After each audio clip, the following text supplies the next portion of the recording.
Hello and welcome in to the Fog.net podcast. My name is Michael Swain, the Kansas beat writer for 24/7 Sports. We've got a little bit of a basketball-centric podcast coming your way during the KU football bye week.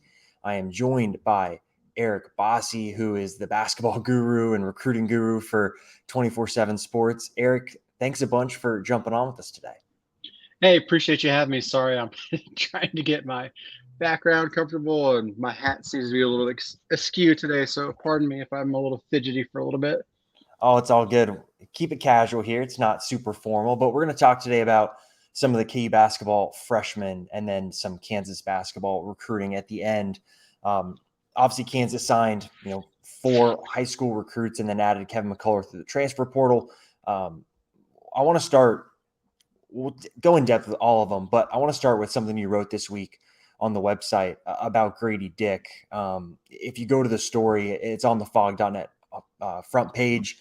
It's basically, 5-star factors, 10 highly touted freshmen who will need to produce in 2022-23.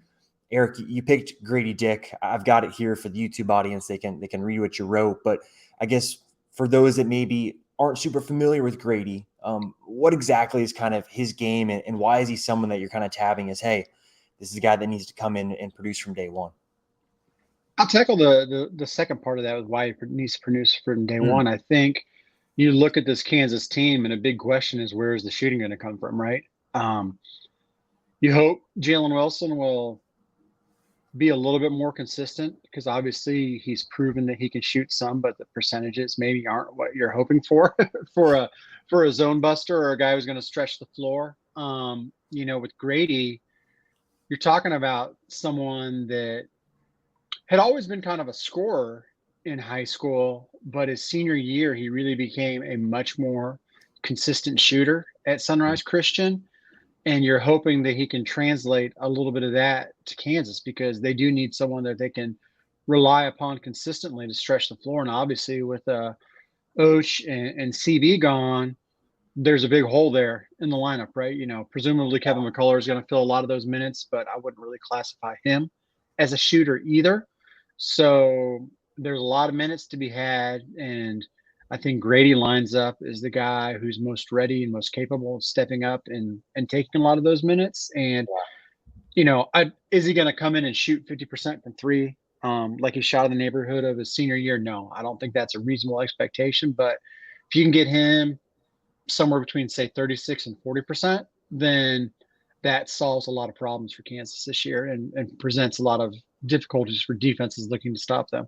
Yeah, and Bill Self has come out and raved about Grady's shooting ability. He spent probably a good 4 or 5 minutes talking about it at Big 12 Media Days, where I think the thing that Self was maybe most impressed by was his short memory, where, Grady's a confident guy, and even if he misses a shot, it's very quickly on to the next shot. And I think that's something you see more from someone like Ochai as a senior rather than Ochai as a freshman. So for him to be that young and maybe the life experiences of playing at Sunrise and with USA basketball and doing the different things that he's done in his career, maybe that helps. But I thought it was very interesting that Self kind of went out of his way to really rave about Grady's shooting ability. I guess, Eric, when you look at the rest of his game, I guess where do you feel like things are at for him? He's a little bit on the leaner side. Bill Self talked about some of the mental mistakes maybe that happen when you are someone as confident as Grady. He gave an example of during practice, got trapped and tried to dribble between his legs to get through the guys. I think those are things that probably don't work when you're playing against Texas or Texas Tech in the Big 12. So for you watching him in high school and I guess just what you know about him, where do you feel like the rest of his game is at? And what are some of the things that if you watch much Kansas, you'll be looking for this year?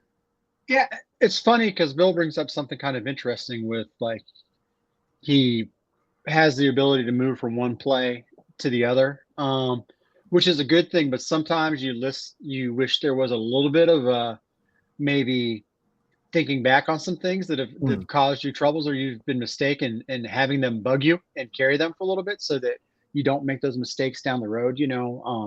So you got to be careful. It's a fine line between confidence and being too forgetful of things bad that happened in the past.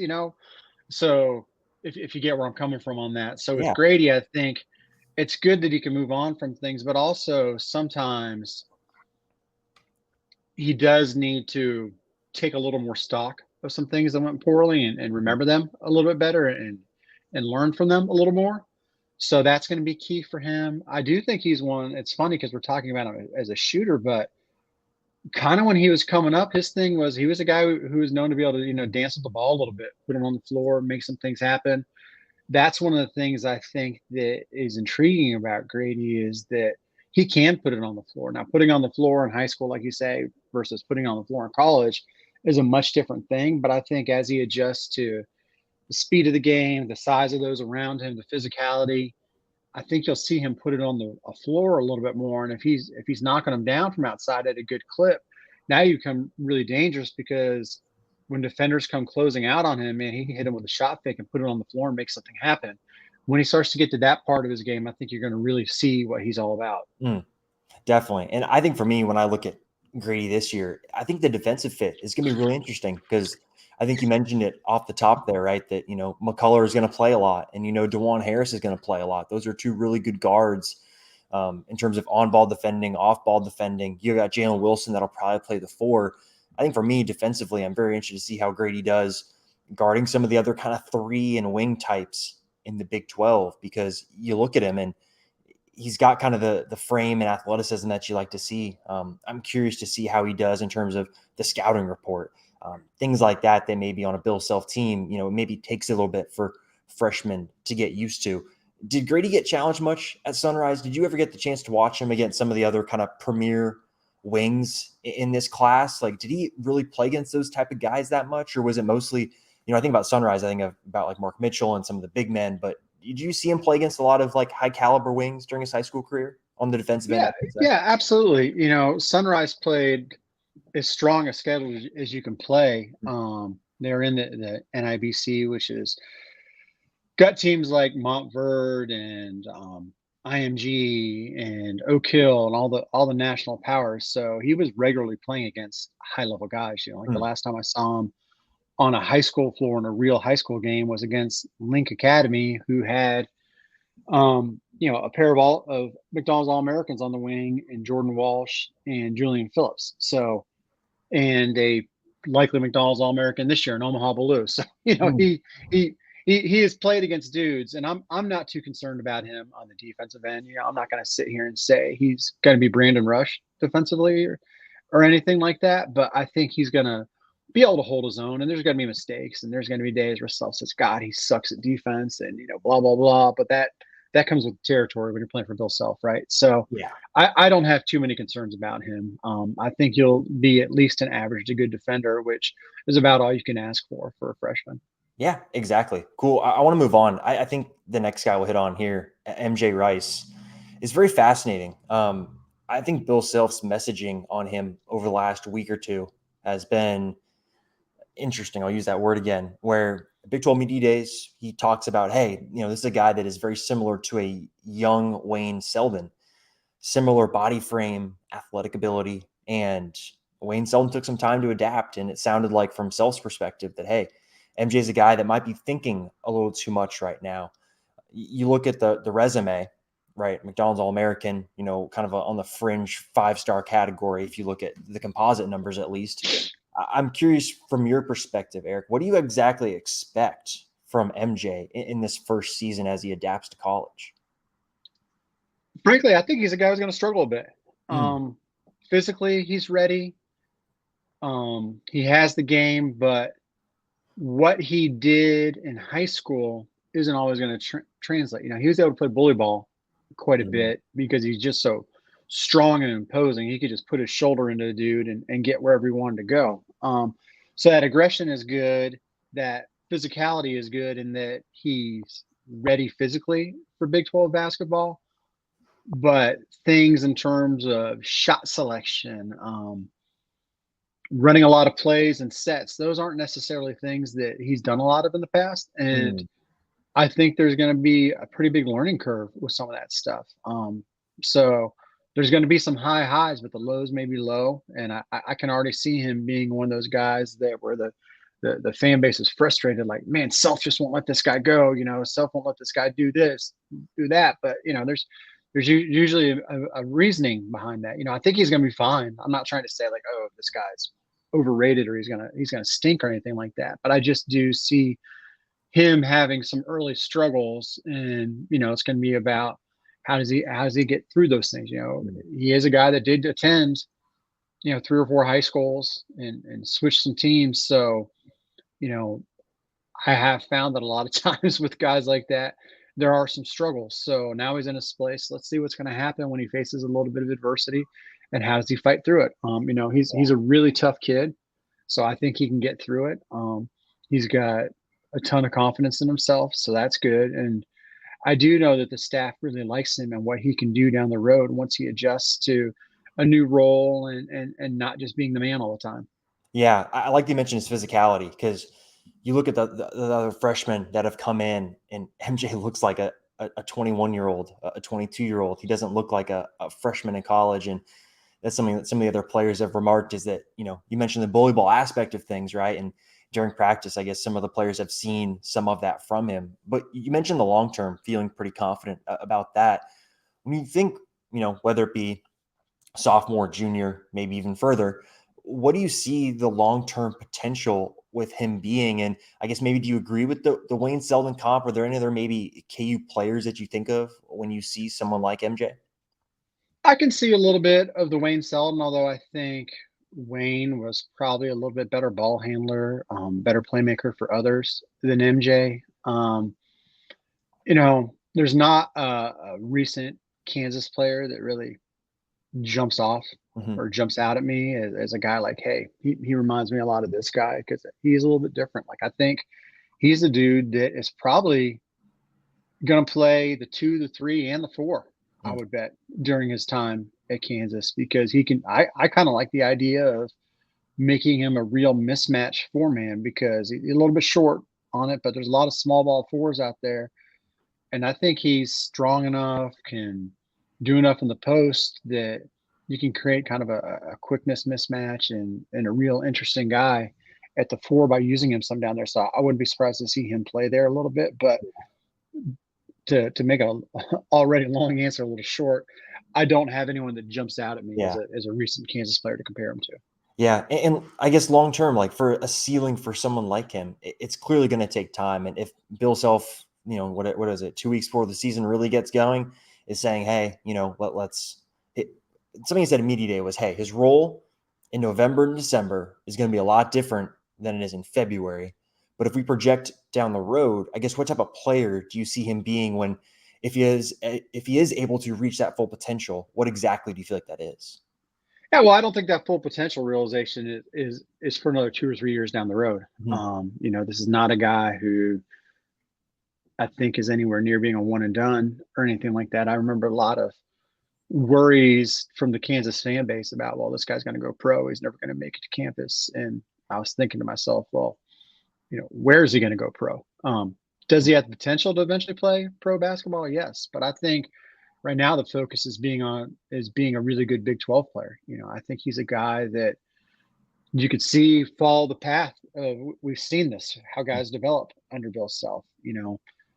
Maybe sophomore year it starts to click, be a starter. Who knows, he could be a starter this year, right? Like, I guess we need to see that. But True. he's a guy that I think, if he's willing to be patient and follow the roadmap that's been laid, he could be an all conference kind of guy and a potential pro. But obviously I don't think that happens in year one. If it does happen in year one, then hell, he's a lot better than any of us thought he was, and we think he's pretty good. Yeah, and that would mean a lot of really good things, I think, for this Kansas team too, in terms of the overall depth on the wing, and that's something that itself is talked about.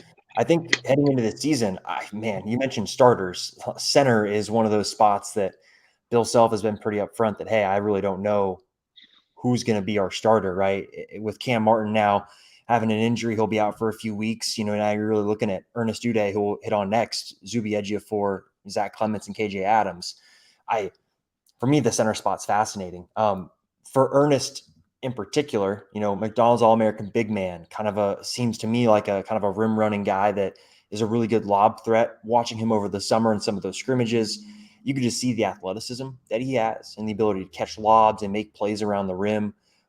In terms of his high school and what you saw from him on the grassroots circuit, I guess, what type of player is he? It's not, it doesn't seem to me like he's much of a post guy, but what do you kind of see from him on the floor? Yeah, so he's a little bit raw. Um, Obviously big and athletic, and like you say, can run rim to rim, catch lobs and stuff like that. He's got to learn some low post footwork. He's got to get a couple of go-to moves. Be comfortable with the jump hook. Scoring over either shoulder. And another thing is he's got to learn to use that size and that length on defense to his advantage. I know early in practice that they've hoped he would be a little bit more of a rim protector, and he's maybe not been quite as much as they were hoping for. But I think he's starting to get that and understand that. He's an interesting deal where I think he deserved to be McDonald's All-American, because he earned it. But big guys are going to come along a little slower, and also you've got different situations in high school. Mm-hmm. You would think you've got a McDonald's All-American big guy. He's getting the ball all the time, right? He did not get the ball a lot on his high school team. Like rarely did they throw him the ball. He played with a guard going to Florida, Denzel Aberdeen, a guard going to Mississippi State, Riley Kugel, who may be a kind of under the radar sleeper NBA prospect. And those guys kind of like to jacket a little bit.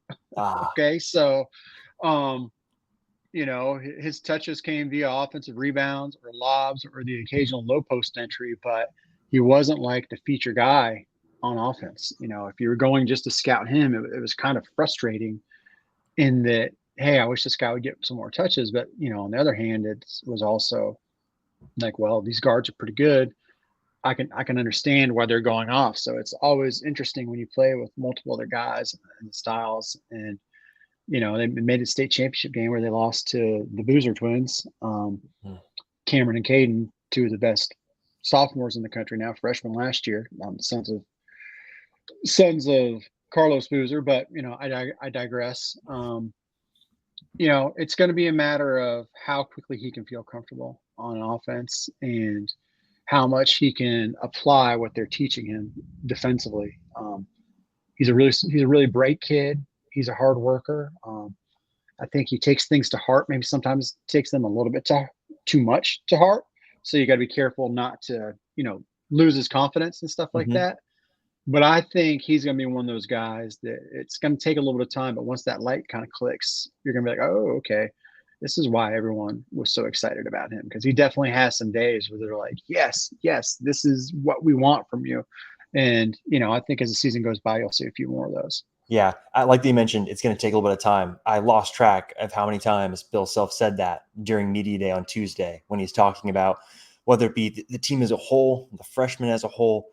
When you think about Ernest, and I think I agree too. You mentioned the personality, getting to talk to him a little bit, during media days and some of the other things that we've done. You get that. He's a good kid, and you can see that it means something to him.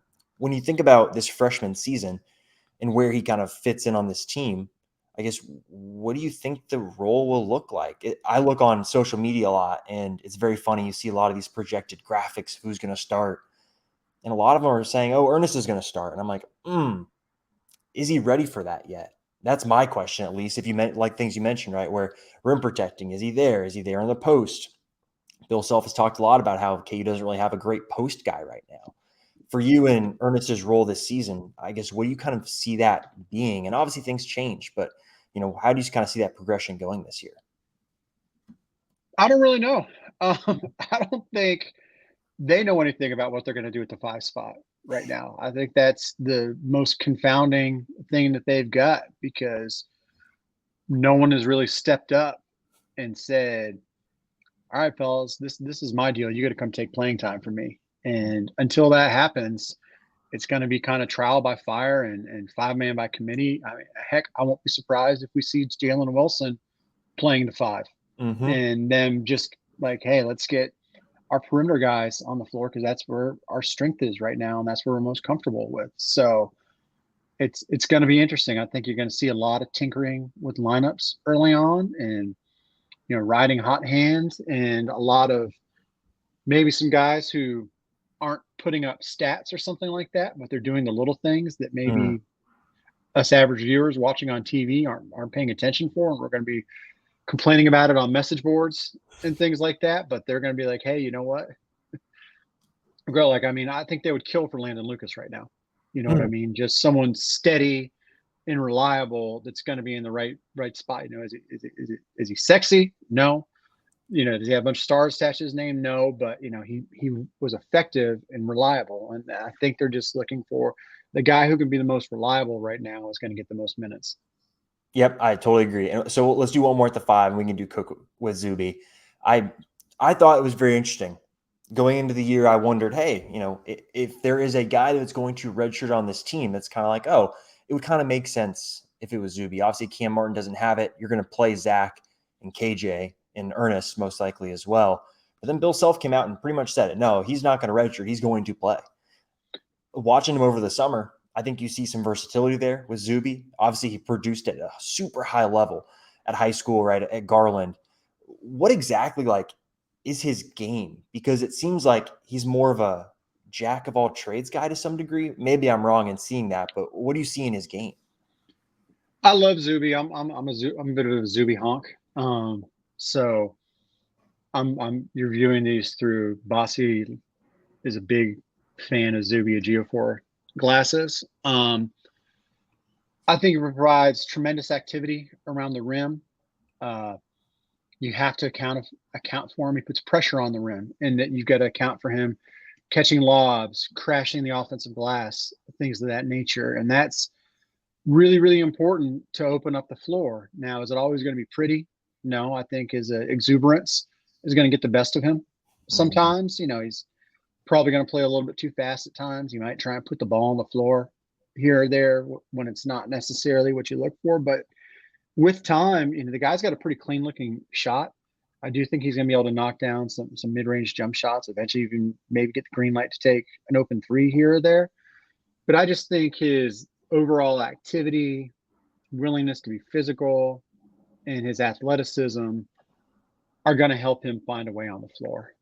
There's never going to be a question about the effort you're getting out of Zuby, and I think that will earn him a lot of points down the road. And he's a guy that I really think is destined to do really big things before he's done at Kansas.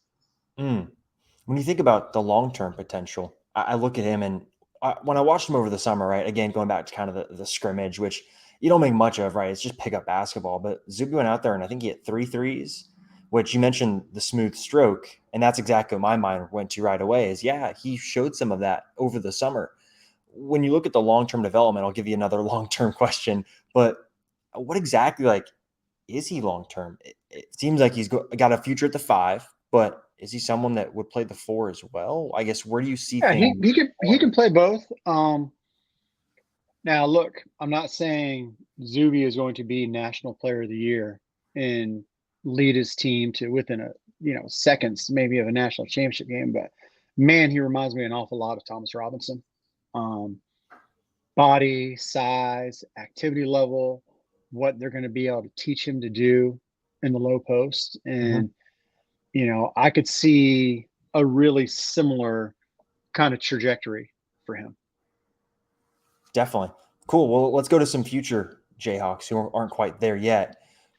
Let's get to the 2023 class. Obviously, this is one that really came together, kind of late in the summer, early in the fall. I want to start with Chris Johnson because I think that obviously the first commit, but I think his trajectory is fascinating, right? He kind of dipped a little bit in the rankings after the summer, but then goes and has an incredible tournament. What was it, 10 days ago, last week, something like that? Mm-hmm. What, from your perspective, I guess, what exactly is Kansas getting in Chris Johnson, and how would you describe that his game? I know we've talked about it a little bit on the message board, but for folks that maybe aren't VIPs or are paying attention to it, what exactly is Chris Johnson's game? Boy, that depends who you talk to on our staff at 24/7 because he may be the single biggest lightning rod for debate internally for us when it comes to doing rankings and who likes who and stuff like that. Because the talent is evident. He's a big combo guard, has some explosion. He can really create for himself off the dribble. When he gets it rolling from deep, he can put up points in a hurry. Like there's an awful lot to like. there, but he's also, you know, he's one of those guys that, let's just say if you sent him up to bunt a guy to second, he's going to call a shot and try and hit a home run. There's no playing it safe. There's no, hey, kind of feel for time and score a little bit sometimes with him. And he's also highly combustible, wears his emotions on his sleeves type guy. So when he's got all that reined in, man, he's spectacular. He looks like a potential NBA player. He certainly looked like a potential NBA player to me out in Las Vegas a couple weeks ago at the Border League, and I think people who watched online were like that too. And I think the move to Montverde for him is going to be huge. They're not going to put up with any stuff from him there, and he needs that. He really needs that before he gets to college, and I think he's getting that. And I think, the early returns are he's adjusting to it, and you got to give him credit for that. These kids aren't dumb to hear what's said about them around them, and he probably knows that people are questioning, can he control his emotions, and can he make good decisions? And so far so good, and I think he deserves a lot of credit for going somewhere that he can work on that. And I think that he's got the potential to be a really, really dynamic guard for them. And I'll still have some concerns, but to me, I'm more on the pro Chris Johnson side now, in terms of like when the debates come, I'll be pushing for him up versus coming out of the summer. I was kind of Switzerland with him. I was kind of like, I see the arguments for him. I see the arguments against him. I've seen him blow up on coaches. I've seen what can happen when the bad Chris Johnson is there, but I've also seen him be unguardable when the good Chris Johnson is there. So the thing is, we're getting more and more good Chris Johnson, and also Bill Self ain't scared of a guy like him.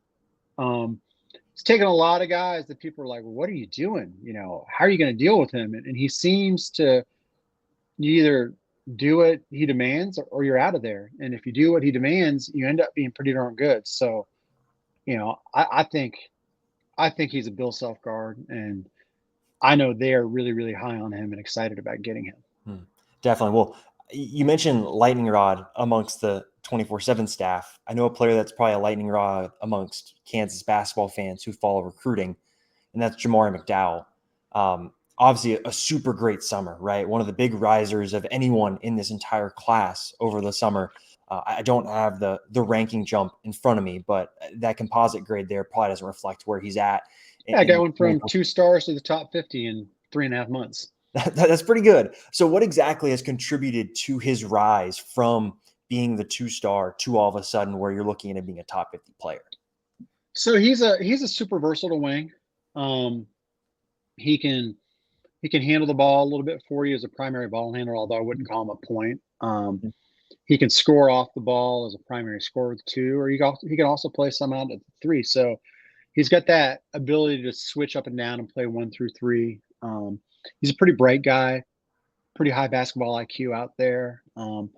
Does a lot of the little things, and it's interesting because this isn't just a debate on the Kansas message boards. This is a funny one where you'll find a lot of people around Houston area, Texas, areas from where he's from, who are kind of skeptical about, is he a Kansas level player? It's interesting. Whereas nationally, we think pretty highly of him. Locally, there's a little bit more of a debate. Obviously, there's been some debates on the Kansas message boards. So I think he's pretty good. Like me personally, I would disagree with us having him ranked over Chris Johnson. I would take Chris over Jamari, but also when they played on the same team together at the end of the summer, after Chris Johnson left JL3 on the Nike YBL circuit and moved to the Houston Defenders on the Under Armour circuit, Jamari outplayed him. So there's that. You know what I mean? Yeah, for sure. And I'll get to a big picture question after this, but Elmarko, I think for my money, that's a huge get to have a point guard like that screams Bill Self point guard, right? Downhill guy, really good explosiveness. What exactly Do you agree with the sense that he is a Bill Self point guard? Does he remind you of Oh, anyone in the past that comes to mind? gosh. I don't know if there's like a great comparison because I've said he's got a little Devon Dotson to Yeah, him, but he's obviously much bigger and he's not quite the scorer that Devon was. Like Devon was really an in-your-face attacking scorer. Got in the lane at will and stuff like that. But Marco is a guy that definitely from the second they saw him in April, I think it was really they played an event in Kansas City and Norm Roberts was there watching and really, really took a strong liking to him and they made him a main target. And he was a guy like that they had to have no matter what. As Kings went, and I stressed that on the message boards too, is with each step of the summer and into the fall that things went along, he was the guy that like, we got to have this dude. And, he could play the one, he can play the two. I think he's coming into a pretty ideal situation because I don't imagine DeJuan Harris is going anywhere before next season.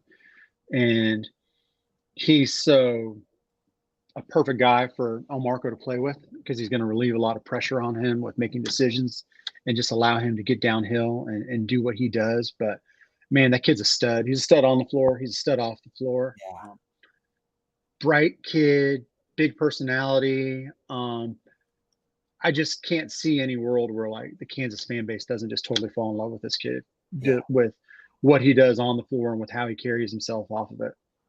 Yeah, I mean, I've never talked to Elmarko, but you watch the commitment video, right, that we did with him live, and you can pick up on that, just the personality, I think. For you, when you look at these guys then as a whole class, and this will be our last question, I'll let you get out of here.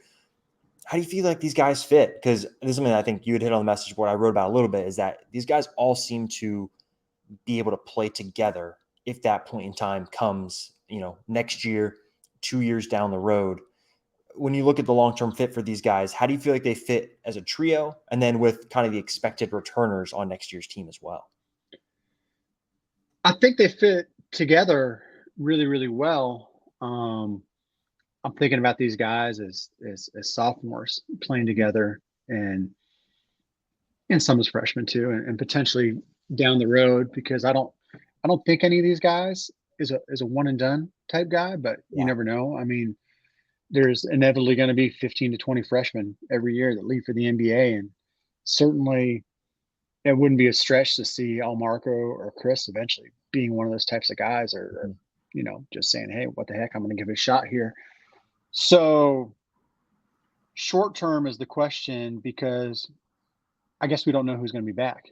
You know, Yeah. um, does Joseph Yesufu take a big leap this year and then is coming back and do anything, or do some of these guys maybe look to transfer? You just never know. I mean, the Yeah. fact of the matter is, it'd be foolish to think that there aren't going to be a couple transfers at the end of the year on any team in the country, and whether that's big guys, perimeter guys, who knows? But the roster that these guys have committed to and are signing to is probably going to be a lot different than the one that they join. That's just a fact of college basketball these days. So it's hard to know too much until we actually see who's in place. But Hmm. I, I think it's going to be darn near impossible to keep Elmarko off the floor as a freshman. Like it's going to be really, really tough just because he's just going to demand it with his play and what he does on a daily basis and how good of a fit I think he is. If Chris Johnson keeps trending like he is, that guy's going to play an awful lot too. And I look at I said Yesufu, or you got Kyle Cuff or whatever. These guys are just more talented than those guys. The guys coming in are more talented than the guys there. So it's Yeah. going to be, is talent or experience going to trump? And I think that with Marco and Chris, they've got the kind of talent that could trump experience. But Yeah. we'll see. Is Grady back? Is MJ Rice back like we think he should be? A lot to find out because it could be a really crowded perimeter next year. But again, like I Yeah. said, it's college basketball. It's foolish to really be worrying about, where the minutes going to come from right now, because it's just more than likely the roster is going to look different than it does today. 100%. And I mean, KU was an outlier too over this past season, right? I think they're one of like very few schools that did not have anyone transfer out. And you Yeah, play the odds, and the odds are that's not going to happen back to back years. It yeah, doesn't matter. yeah, Like, it's just how it yeah, works. yeah. They are odd in it, but they do have a team that has transfers. So we saw what happened. You know, 2 summers ago Yeah. when it was transfer city, right? So, you know, and a big guy that they're relying on is Kevin McCullough. Like you just don't see teams. I don't know if they're the only team in the country, but if you look at UCLA, they are the extreme outlier. Not only did they not have anyone transfer out, they didn't have anyone transfer in, they don't have a single transfer on their roster, Whoa. which is, I can't imagine there's many other, if any other teams in the country that don't have a single transfer on their roster. So it just is what it is. It's with NIL, there's going to be guys hitting the transfer portal to test the waters and test the market, free agency, more or less. Mhm. So, Yeah. we just got to wait and see what happens. But, I'm sure internally they've got a lot better handle on who's going to be there and who isn't than we know. And, I don't want to speculate too much because I don't need an angry phone call from someone in the basketball offices saying, "Hey, man, you said this. People are saying this is happening." I'm like, no, that's not what I said. But, you know, you just got to expect it. There's going to be some changes, and whatever those changes are going to be, Bill Self, Norm Roberts, Jeremy Case, Kurt Townsend, they got a hell of a lot better idea of what's happening than we do. Yep. And there's a reason that they focused on perimeter players. Yep, exactly. I totally agree. Well, Eric, thanks a bunch for coming on. For anyone looking to follow Eric on Twitter, you can at eBoss, BOSS Hoops. Follow him on Twitter. He's obviously doing a bunch with recruiting on the 24/7 Sports main website. He's also super involved on the fog.net VIP message board. Thanks a bunch, Eric, for coming on. We'll have to get you on again a little bit later in the season. Yeah, appreciate you having me on, Michael.